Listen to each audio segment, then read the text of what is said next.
Hey guys, welcome to the gun shop, and today we're going to be testing this, the Remington 700 AWR, the American Wilderness Rifle.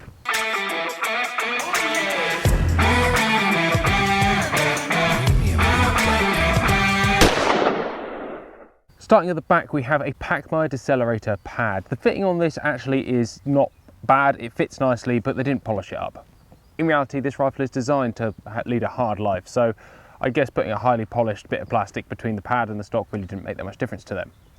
The Decelerator will come really handy because this only comes in very adult calibers, which we'll start on later, but this one is in 270. The stock is a Grayboe epoxy-based fiberglass stock. It's nice, it's brown with black speckling on it. It's a bit of an unusual colour, but actually, I really like it. The black goes with the black Cerakote, the brown goes with mud. You can cover it in mud, and I tell you what, it doesn't look like it's covered in mud. That in itself, that's got to count for something. A rifle that never looks dirty. Most black plastics are great, but as soon as you actually take them out in the mud, they show up mud and chalk. This, I don't know, might lend itself to not being looked after quite so well. Stock height is relatively good. This is a 56mm objective scope, and I'm only having to lift my head off a couple of mil to get decent relief. Not bad, good and versatile in every way. The grip is non-palm swelled, it's semi-pistoled, and it's quite nice. It's quite long, it allows itself for a half decent trigger engagement. You've got a nice skinny neck, so you can really get a hold of this rifle. Very versatile. The whole point in this is that you can take it all over America. It's capable of taking all American game in the wilderness. Very versatile, extremely rugged. The stock is pillar bedded, it's fiberglass, it's never going to move. Any weather, any temperature, any condition, it's going to stand up to it. That's pretty much the design sheet for this one. But this being their standard action, or long action as they like to call it, is available in 270 and 30-06. They do a Magnum action, which is available in 300 Win Mag and 7mm Rem Mag. And then, of course, they have 300 and 338 Remington Ultra Magnum. Obviously, the 270 and 30 are applicable to our country in England. However, we don't have bears, we don't have anything that's going to, kill you here, so we don't need those big stopping calibers. However, they are available if you so desired. However, the 270 is as good as any to use. The Remy 700 action is as solid as they come. The bolt was removed by use of a little button in front of the trigger there. You push that in and the bolt comes out, revealing the standard Remington plunger extractor. These can obviously be upgraded, modified and changed if you feel the need to. However, again, we're never going to put this rifle through its paces in this country like you might in others. It'll be absolutely fine, won't it? They have opted for no magazine. Obviously mag conversions you can put in aftermarket, but they've opted for no magazine. So you've just got a push feed double stack little plate. Little button in front of the trigger guard, and it all springs out, so you can dump all your rounds. The trigger guard is slightly oversized from standard, ready for gloved fingers. And then we'll move on to the action. The action comes in a black Cerakote. We all know Cerakote, it's baked on, it's hard as you like. You can scrape a 50p on it and the 50p will come off worse. Non-scratch, non-rust, absolutely perfect. The barrel metal underneath is stainless, so you've got Cerakote on top of stainless. It's about as weatherproof a rifle as you could ever wish for. Underneath the Cerakote, this is stainless. This is about as weatherproof a rifle as you could ever want, which is quite nice for someone like me who isn't great at cleaning their guns too religiously or cleaning their rifles too religiously. More importantly, it's also 5R rifling. What 5R rifling means, you have 5 rifled grooves as opposed to the standard 6. This means that there is slightly less pressure because the land and the groove are slightly opposite each other, or identically opposite each other, so it's slightly less pressure. It means the angles of the lands are slightly lesser, which means it's easier to clean. And more importantly, it's cool. Who doesn't want 5R rifling? It sounds cool. The real thing for most of us, it will be easier to clean, which is important. If you're home loading, it does allow you to do a lot of extra little bits with it, but in reality, it's good. The real thing that is quite obvious here is that it's Remington's chance to say the 5R is better than our other barrels, as opposed to going, well, it has a better barrel, but it looks the same as our cheaper barrels. You know, the 783 is push buttoned. This is not push button. This is a 5R high quality accurate barrel. On top of this one, we've got tally mounts and a GPO Evolve 6XI scope, and this one is in a 2.5 to 15 by 56 30mm offering. We've got side parallax and illumination, and I must admit this is probably one of the first GPO optics I'm going to shoot on a rifle. I'm quite excited by it because it is quite nice. It comes screw cut in this country in 14x1 with an 11mm target crown in the front.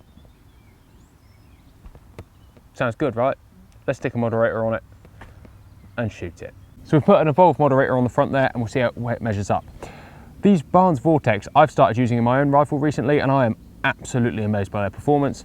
So we're going to chuck a box through here, not only for accuracy but stopping power for a copper monolithic is unreal.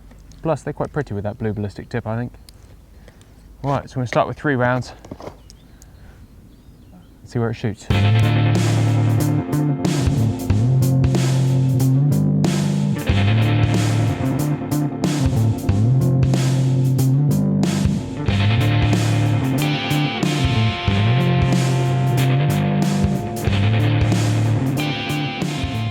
First impressions are really good. The Evolve moderator working from the front is exceptional at taming this beast.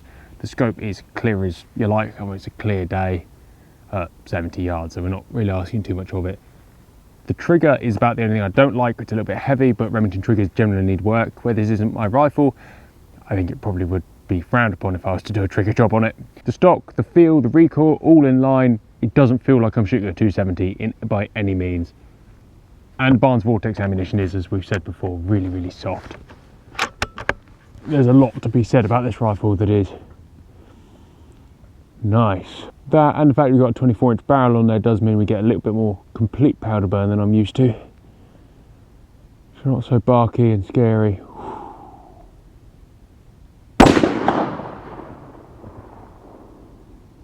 Once you're used to that slightly heavier trigger, it is exceptionally crisp. The only thing that thing can only get better, and it's still pretty good. Alright, we are on the bottom right of the circle. 6-inch circles need to come up 3 and a left 3. The GPO adjusters are in 1 centimetre at 100 metres and they are really, really nice. It's a good opportunity to see how they track. What's 3 inches? 9 clicks at 70 metres, yeah, why not? 9 clicks to the left. Another note that for a Remington extractor, which everyone complains about, it extracts exceptionally. It's very vicious. Right. And it loads lovely as well. Like. Something slightly nicer. I think they've lined the drop plate with something a little bit better than usual. They have lined the drop plate with a better box than usual, and it's just nice. Everything seems just a little bit better finished than standard. Well, that tracks exceptionally and shoots exceptionally. And it's been a long time since I've been in love with a Remington, but wow.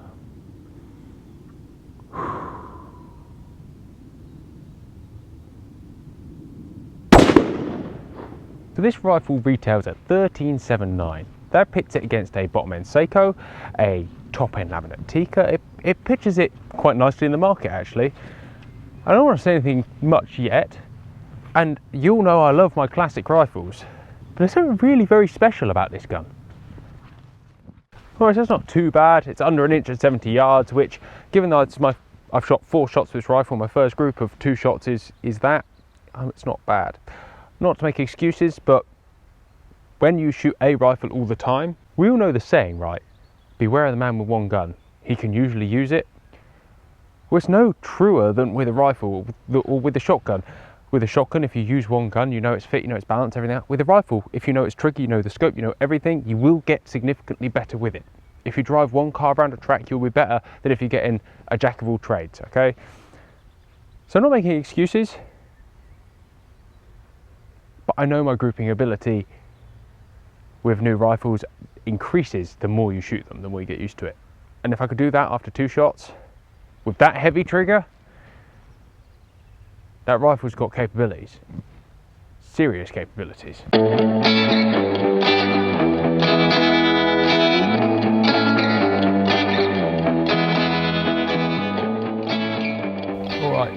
Because in reality you're not going to spend your time shooting this gun at 70 yards in the woodland, although it would make a fantastic woodland stalking rifle. It doesn't weigh anything for starters. This rifle is designed for mountain hunts, on the hill, and it's very capable of long range shooting. So we stepped out to not particularly long range, 125, and we will step back to 140 in a sec, and try to make ourselves uncomfortable as possible. Let's see how the rifle performs. More importantly, see how I perform. Kind of worried now. Okay, we moved because that was actually just truly uncomfortable. That ground is so uneven. And in reality, if I was out stalking, I wouldn't have taken that shot. I would have come back here. I would rather put an extra 30 yards on the shot for a comfortable setup. So we're now about 145, 150.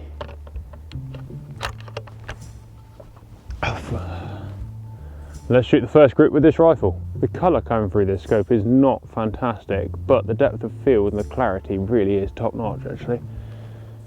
Lovely reticle as well. Alright.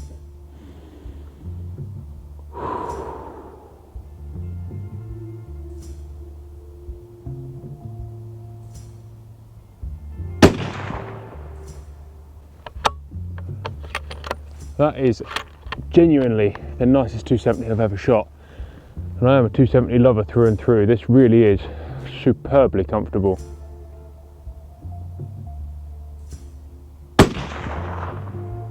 When talking about bringing this rifle out, I probably should have brought a bench rest for it, a proper actual rest lock, to see what accuracy potential it's got, but in reality a rifle's only ever as accurate as you are in a stalking situation, right? Which this kind of is.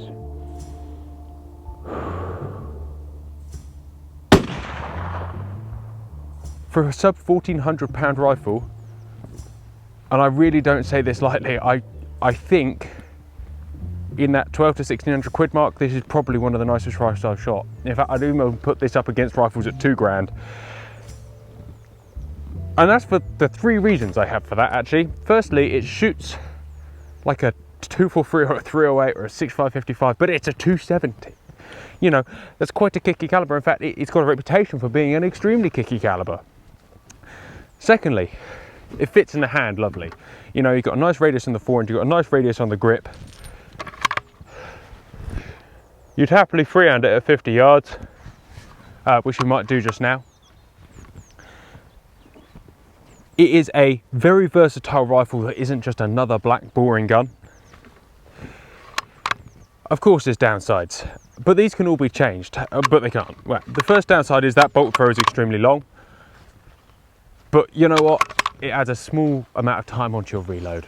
Speed reloads, as we all know, are just something we all do for fun or for practice. Secondly, this is me being really nitpicky, is the bolt head, but they do a clamp over that's just going to make it that little bit bigger and a little bit more positive. And that's me being really, really picky. The scope I'm not utterly tied to. It's a really nice and really clear scope, but I do like a little bit more colour when it comes to optics. I don't mind a sort of a very grey binocular because the depth of field matters more to me, but I love a little bit more colour in my scopes. But that's personal preference, and that really doesn't matter, I suppose. I'm happy with that. About 1.25 inches at 150. 1.25 inches at 150 is good for a stalking situation. You wouldn't have taken a headshot at that range, maybe, but you leave me here with that box, I'll bring that into half that size, I reckon. It is that good. More importantly, you take me back to the workshop and let me play with this trigger, we'll, well, we definitely half that. At this point, usually, and you can see here the Remington 783, how hard it was to tame that rifle by comparison to this, it was unreal. This is just a real sweet, and it's a pleasure to shoot. It really is a pleasure to shoot. As soon as I've got a box of ammo left, well I haven't, I've got 10 rounds left, let's shoot it some more. And we're going to start with a little bit of freehand fun, I think. We'll start by moving that up a bit though, there we go.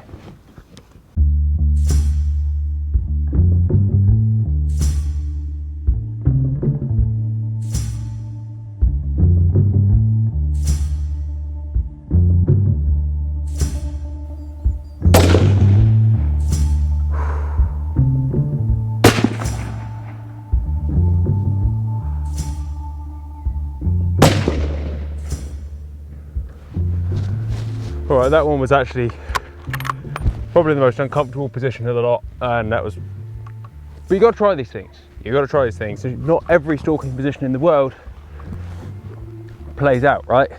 Tell you what, I'm utterly impressed by not only this gear, but I'll take the opportunity to say it, is these Ibex trousers by Vernicaron are well, nearly a year. They've not leaked, which is unusual for waterproof trousers at the sort of price point. They look cool, which is important, and they are actually nettle proof.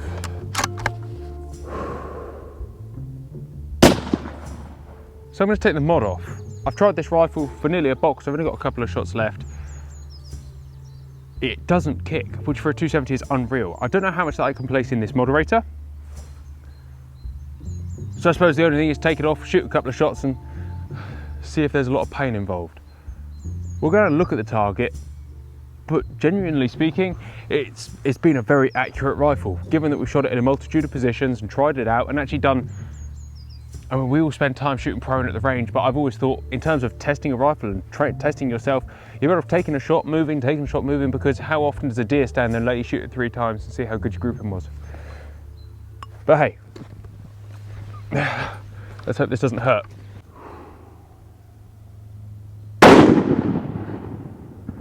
Oh my God. Shooting a 270 unmoderated and retaining sight picture whilst you pull the trigger. I know the Barnes Vortex ammo is really quite soft in the shoulder, but that's a first. I had a Howard 270 and that, I must admit, you pulled the trigger and you kind of had to wait a second for the weld to come back straight and level. If you want to buy a 270 and have a slot for one, buy this rifle. That is all. That is all. Let's go check the target. So as you can see, we've got, no, maybe not the best group in the world, but in terms of dead deer, that is a very dead deer. It's a confident chest shot every time, and some of those positions we were playing with were less than good. You know, we were between 70 and 100 yards there. So I'm happy with the rifle's performance. I'm still flabbergasted that I have found a 270 that doesn't kick in the slightest. Every component of this package has been a great performer. I really, really like it. A lot. Like, to the point that I might get rid of one of my guns to get one. Like, and that, for somebody who gets to see a lot of guns, it's very rarely I pick one up and go, I like that. You know, I love the K3s, I love the single shots, I love all that kind of thing, and I love this. But it's about, you know, I could own one of these and a K3 and be a very happy man between the two.